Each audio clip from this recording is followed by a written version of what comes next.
액션 let's go 저 건물을 찾으러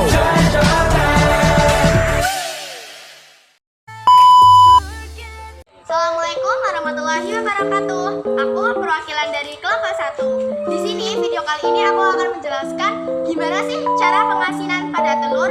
Pengasinan pada telur bisa dibuat dengan menggunakan telur ayam maupun telur bebek. Namun, mengapa para penjual lebih sering menggunakan telur bebek ketimbang telur ayam sendiri? Yuk kita simak penjelasan video berikut ini. Namun sebelum itu, izinkan aku untuk mengenalkan para anggotaku. Annyeong, aku Intan Hafizarani dari kelas 94 nomor absen 12. Semuanya, perkenalkan nama saya Sanur Haslawi Bowo, saya absen 5 dan saya dari kelas 94. Guys, perkenalkan nama saya Kairunisa, saya dari kelas 94 dan nomor absen 15. Hello everyone, nama aku Naura Asna Bubah dari kelas 94 nomor absen 24. Saya Muhammad Abdian, nama absen 16, kelas 94. Halo guys, perkenalkan nama saya Muhammad Rizky Setiawan dari kelas 94. Saya absen 21. Nama saya Nawaf Khairul dari kelas 94 nomor absen 25. Perkenalkan nama saya Akbarin Masani kelas 94 absen 1. Bagian-bagian dari teks laporan terdiri dari tujuan, kajian teori, alat dan bahan, prosedur atau cara kerja, hasil pengamatan, pembahasan, serta kesimpulan. Yuk kita bahas yang pertama. Tujuan dari percobaan tingkat pengasinan pada telur adalah untuk membuang rasa amis dan menciptakan rasa yang khas serta memperpanjang masa simpan telur. Pada teks laporan adalah kajian teori. Definisi pengasinan sendiri atau penggaraman adalah pengawetan makanan menggunakan garam pangan kering.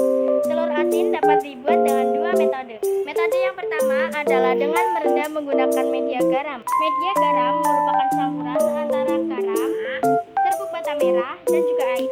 Metode kedua yaitu dengan merendamnya dengan larutan garam jenuh. Garam berfungsi sebagai pencipta rasa asin sekaligus sebagai bahan pengawet alami karena garam mampu menyerap air dari dalam telur. Garam juga mengandung ion chlor yang berperan sebagai penghambat pertumbuhan bakteri pada telur, sehingga telur tidak membusuk ketika proses pengasinan. Metode pengasinan telur yang selama ini dikenal dan banyak digunakan adalah metode yang pertama atau pengasinan tradisional. Penetrasi garam secara difusi pada pengasinan tradisional berlangsung sangat lambat. Kecepatan penetrasi yang garam dilakukan dengan meningkatkan kadar natri dalam larutan perendaman. Pengasinan telur juga dapat dilakukan dengan metode tekanan dengan harapan mampu mempercepat proses pembuatan telur asin. Prinsip pemberian tekanan adalah meningkatkan perbedaan tekanan osmotik antara tekanan di luar dengan tekanan di dalam telur. Semakin tinggi perbedaan tekanan osmotik tersebut, maka semakin tinggi laju difusi natri ke dalam telur. Kualitas telur asin dapat dilihat berdasarkan penilaian sifat organoleptik. Penilaian organ relatif merupakan penilaian dengan panca indera manusia terhadap sifat pangan dengan panca indera. Organoleptik ini meliputi tekstur, warna, aroma, dan rasa. Telur ayam negeri merupakan telur dari ayam negeri yang diternakkan di kandang khusus dan diberi makanan mengandung bahan kimia. Telur ayam negeri memiliki cangkang berwarna kecoklatan serta ukuran yang lebih besar dan mempunyai cangkang dengan tekstur yang kasar. Serta telur ayam negeri mempunyai warna kuning telur yang lebih cerah. Telur bebek mempunyai ukuran yang lebih besar dibandingkan telur ayam warna cangkang biru kehijauan dengan bagian putih, 3 kali lipat kalori lemak dan 3 kali lipat kolesterol serta nutrisi pada telur bebek yang sangat tinggi protein. Alat dan bahan yang digunakan dalam proses pengasinan adalah ember, 2 plastik garam krosok, 4 buah batu bata merah, 1 kantong plastik abu, 6 biji telur ayam, 8 biji telur bebek, 1 buah gosokan cuci piring. Prosedur atau cara kerja pada pengasinan telur. Pertama, menyiapkan alat dan bahan yang dibutuhkan. Kedua, berendam telur dengan air. Ketiga, kemudian telur dibersihkan menggunakan kosakan pencuci piring. Keempat, mencampurkan batu bata yang sudah dihaluskan dengan garam krosok dan diberi air. Keenam, membalurkan abu pada telur ayam dan telur bebek. Ketujuh, memendam telur di dalam campuran batu bata, abu, dan garam atau disebut media garam. Kedelapan, menutup pada telur agar proses pengasinan bisa menjalankan sesuai yang direncanakan. Sesuai dengan yang direncanakan.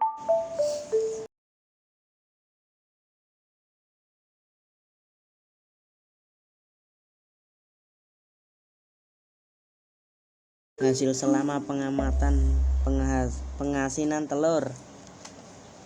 Pada hari kelima pada telur bebek, perubahan rasa yang terjadi dapat disimpulkan rasa sedikit asin. Pada telur ayam, perubahan rasa yang terjadi dapat disimpulkan rasa hambar.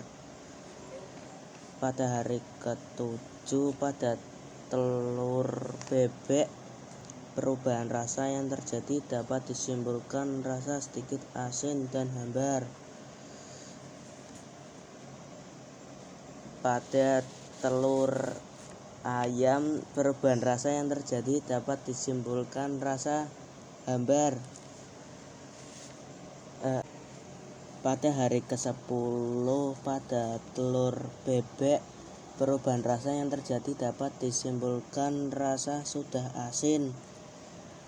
Pada telur ayam, perubahan rasa yang terjadi dapat disimpulkan rasa hambar dan sedikit asin. Pada kedua telur yang berbeda jenis serta karakteristiknya, ketika proses pengasinan terjadi, keduanya bereaksi berbeda pula. Sesuai dengan namanya, telur asin akan terasa asin. Hal ini disebabkan oleh adanya proses fermentasi yang dilakukan dengan media garam. Proses tersebut juga akan membuat masa simpan telur menjadi lebih lama.